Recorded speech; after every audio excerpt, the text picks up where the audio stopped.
तो आज एक मैं बहुत ही अलग तरीके की नौकरी लेकर के आया हूँ। ये कोई सरकारी नौकरी नहीं है, लेकिन ये एक सरकारी डिपार्टमेंट में कॉन्ट्रैक्चुअल नौकरी है। मतलब 100% सरकारी डिपार्टमेंट के अंदर कुछ साल के लिए ये नौकरी आई है। हो सकता है कि आपको लंबे समय तक भी रखे, बट ये फिक्स इसके अंदर है कि परमानेंट सरकारी नौकरी ये नहीं है। ठीक है, आपका टाइम वेस्ट ना हो इसलिए मैंने ये चीज़ आपको स्टार्टिंग में बता दी। बट इन नौकरियों के लिए ना ही कोई आपका एग्जामिनेशन की रिक्वायरमेंट होती है, ना ही कोई बहुत बड़ा प्रोसेस होता है, ना ही स्किल टेस्ट होता है। बस आपको डायरेक्टली इंटरव्यू देने जाना होता है और आपकी नौकरी लग जाती है। तो ऐसे स्टूडेंट जिनको ज़रूरत है आज के डेट में, या पढ़ाई के साथ वो सोच रहे हैं, क्योंकि इसके अंदर करियर तो बहुत बड़ा नहीं है। करियर है एक महीने में बड़ा है कि यहाँ से एक्सपीरियंस लेकर के आप कहीं और नौकरी कर लो, हो सकता है वहाँ पर भी ज़्यादा कर लो, हो सकता है वहाँ पर भी परमानेंट हो जाओ। लोग ऐसे कॉन्ट्रैक्ट पर शुरू करते हैं और बाद में हड़ताल करने लगते हैं कि भाई हमको भी परमानेंट करो, हमने 10 साल कर लिया, 15 साल कर लिया। तो पॉसिबिलिटीज है, कुछ भी हो सकता है। तो एक बहुत अच्छी जगह पे अच्छी नौकरी के लिए आज हम बात करेंगे। 18 अलग अलग तरीके की नौकरियां हैं और 18 के 18 में अलग अलग एजुकेशन क्वालिफिकेशन है, और आप चाहो तो 18 के 18 को अप्लाई कर सकते हो। सबसे पहले डेट के आपको बता दूं कि 10 दिसंबर 2022 इसके इंटरव्यू का डेट है, और गाजियाबाद उत्तर प्रदेश में, जो कि दिल्ली के बहुत ही पास है, वहां पर आपका इंटरव्यू होने वाला है, और 10 से 3 ही टाइमिंग दी गई है। अब हम बात कर लेते हैं आखिर किस डिपार्टमेंट में नौकरी है। तो जो डिपार्टमेंट आपको नोटिफिकेशन में लिखा आएगा वो लिखा आएगा broadcast engineering consultant India limited. But actually में नौकरी यहाँ नहीं है, ये नौकरी निकालती है बहुत अलग अलग डिपार्टमेंट्स में इसी तरीके की कॉन्ट्रैक्चुअल वाली, जो कि सही नौकरियां होती हैं। तो ये नौकरी जो है ब्रॉडकास्ट इंजीनियरिंग कंसल्टेंट ने निकाली है किसके लिए? तो वो निकाली है pharmacopoeia commission for Indian medical and homeopathy, यानी PCIM एंड H, गाजियाबाद। ये 100% सरकारी डिपार्टमेंट है, प्राइवेट डिपार्टमेंट नहीं है। ठीक है, एजुकेशन क्वालिफिकेशन से पहले मैं आपको फीस के बारे में बता दूं, ताकि फिर लोग बोलेंगे कि फीस पहले बताना चाहिए था आपको। तो ठीक है, तो यहाँ पर एप्लीकेशन भरने के लिए भी एक फीस आपको देनी पड़ेगी वहाँ पे इंटरव्यू पे जाने से पहले। तो लिंक मैं डिस्क्रिप्शन में आपको दूंगा आर्टिकल का। आर्टिकल खोलोगे, उसमें अप्लाई ऑनलाइन लिखा होगा, अप्लाई ऑनलाइन पे आप क्लिक करोगे तो एक जगह पे पहुंचोगे।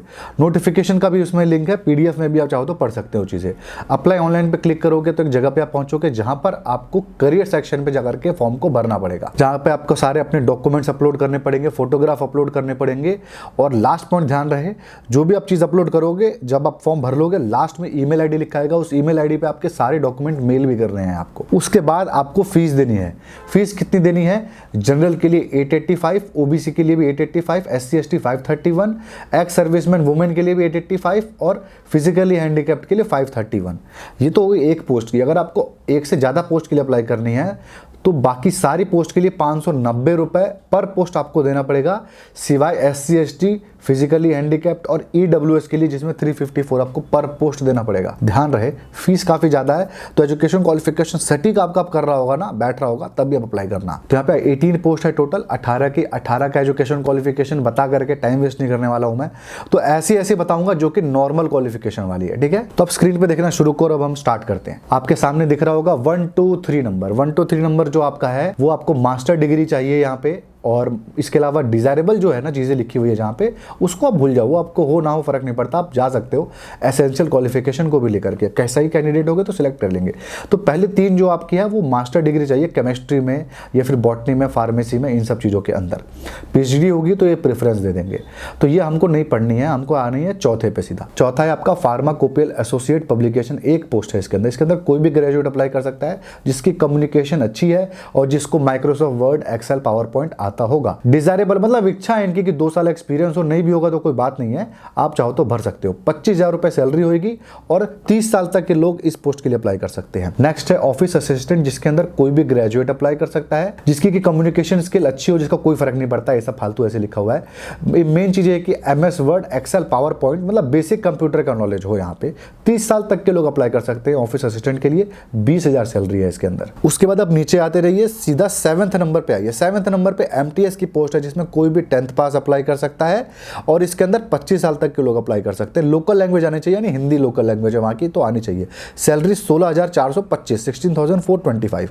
इसके बाद ड्राइवर के अंदर भी कोई भी 10th पास अप्लाई कर सकता है, जो कि 65 साल तक का हो, तब भी काम चल जाएगा, और उसके पास ड्राइवर लाइसेंस और नॉर्मल लाइट मोटर व्हीकल का। ठीक है, 20,000 रुपये सैलरी है। उसके बाद हाउस कीपिंग स्टाफ के लिए 5वीं पास भी अप्लाई कर सकता है। 30 साल तक की जिसकी उम्र है वो सैलरी 16,425 रुपये। इसके बाद जो आपके 10th नंबर से लेकर के 14th नंबर की पोस्ट हैं, जितने भी कंसल्टेंट की नौकरी है, इसके अंदर सारे एक्स सर्विसमैन अगर आप हो डिफेंस में तो अप्लाई आप कर सकते हो। तो इसके अंदर कौन कौन से है, एडमिन या फिर एडमिनिस्ट्रेशन में आपने नौकरी की हुई है, रिटायर्ड हो आप, section officer, under secretary, deputy secretary, director और इक्विवेलेंट इस लेवल पे, तो आप अप्लाई कर सकते हो। इसके अंदर हाँ ये ध्यान रखना, जो डिग्री की रिक्वायरमेंट है ना वो होनी चाहिए। जैसे लॉ है, एडमिन के लिए लॉ की डिग्री ये मांग रहा है तो लॉ होनी चाहिए। कंसल्टेंट एस्टेब्लिशमेंट के अंदर आप आइए तो इसके अंदर लॉ या फिर आईटी की डिग्री मांग रहा है तो होनी चाहिए। कंसल्टेंट अकाउंटेंट के अंदर यहाँ पे ग्रेजुएशन की डिग्री मांग रहा है सिर्फ। तो जो एक्स सर्विसमैन है ना उनको सरकार की तरफ से, इग्नू की तरफ से ग्रेजुएशन की डिग्री मिलती है तो वो अप्लाई कर सकते हैं। जितने भी लॉ मांग रहा है, आईटी मांग रहा है, उनको आप हटा दो। लेकिन अब जो कि अदर्स जिसके अंदर डिग्री है ना, जिसमें कि सिर्फ और सिर्फ ग्रेजुएशन मांग रहा है या फिर ग्रेजुएशन इन अकाउंटेंट वाला भी मांग रहा है ना, तो और आप अकाउंट्स डिपार्टमेंट में काम किए हो, आप आर्मी में, एयरफोर्स में काम किए हो, एज एक्स सर्विसमैन आप इस पोस्ट के लिए अप्लाई कर सकते हो, क्योंकि आपकी ग्रेजुएशन की जो डिग्री होगी ना वो अकाउंट्स की देगी आपको सरकार, जो कि इग्नू से आपको मिलेगा। अच्छा, मैं बीच में रोक रहा हूँ एजुकेशन क्वालिफिकेशन के आपको। मैं ये पूछ रहा हूँ कि अगर आपको ऐसे वीडियोस और चाहिए ना तो मुझे कमेंट सेक्शन में ज़रूर बताइएगा। मैं ऐसे वीडियोस नॉर्मली अपलोड करता नहीं हूँ। अगर आप चाहते हो कि हाँ ये ठीक है, क्योंकि मुझे पता नहीं है, पहली बार कर रहा हूँ, अगर ऐसे आपको चाहिए तो मैं तो बतेरे भर दूंगा। ऐसे तो बहुत सारे जॉब्स निकलती रहती हैं जो कि ऑथेंटिक सही होती है और आपके सरकारी डिपार्टमेंट्स के अंदर होती है। तो आपको अगर लग रहा होगा कि हाँ ऐसे मेरे को जानना है तो कमेंट सेक्शन में बोलिएगा हाँ सर ऐसे वीडियोस बनाओ, तो मैं ऐसे वीडियोस भी फ्यूचर में डाला करूंगा। और चैनल को सब्सक्राइब करके रखना ताकि आपको ऐसे वीडियोस की नोटिफिकेशन भी मिल जाए। ठीक है, वापस देखते हैं नोटिफिकेशन के ऊपर। तो अकाउंटेंट के अंदर भी कोई एक्स सर्विसमैन अप्लाई कर सकता है। सिंपल, बस एक्स सर्विसमैन होना चाहिए, 12th या 10th के बाद उन्होंने ज्वाइन किया होगा।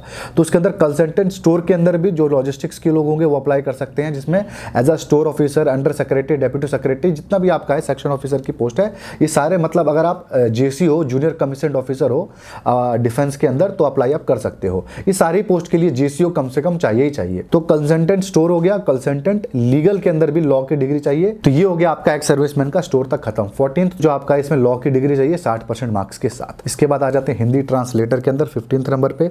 इसके अंदर आपकी ग्रेजुएशन की डिग्री चाहिए, जिसमें हिंदी और इंग्लिश दोनों मेन सब्जेक्ट हो, और टाइपिंग का भी आपको नॉलेज होना चाहिए। ठीक है, और यहाँ पर आपको 3 साल के एक्सपीरियंस का भी ये लोग रिक्वायरमेंट रखे हुए हैं, एक्सपीरियंस भी आपको चाहिए।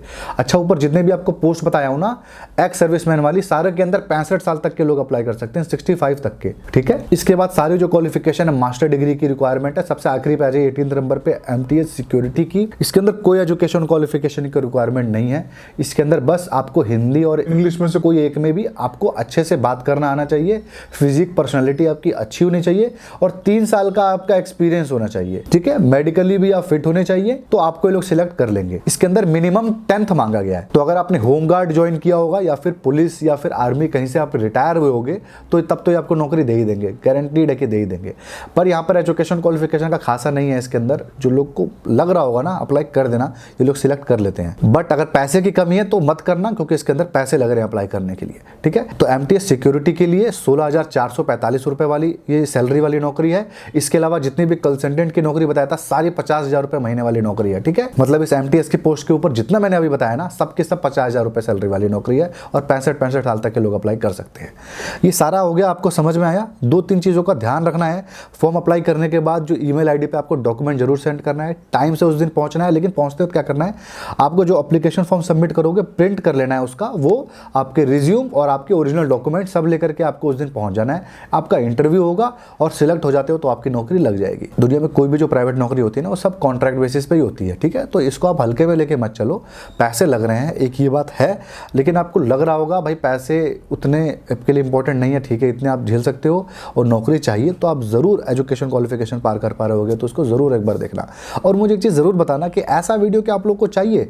मतलब ऐसा वीडियो मैं बनाता नहीं हूँ, मेरे को लगा एक बार बना के देखते हैं, क्या पता लोगों को अच्छा लगे, तो मैं ऐसा वीडियो ज़रूर कंटिन्यू करूँगा फ्यूचर में भी। तो मुझे कमेंट करके ज़रूर बताइएगा कि ऐसा वीडियो आपको चाहिए कि नहीं। ठीक है, तो आज के वीडियो में हमने सब कुछ देख लिया है। जो लोगों को अच्छा लगा होगा, चैनल ज़रूर सब्सक्राइब करना ऐसे वीडियोज़ और देखने के लिए। Thank you so much.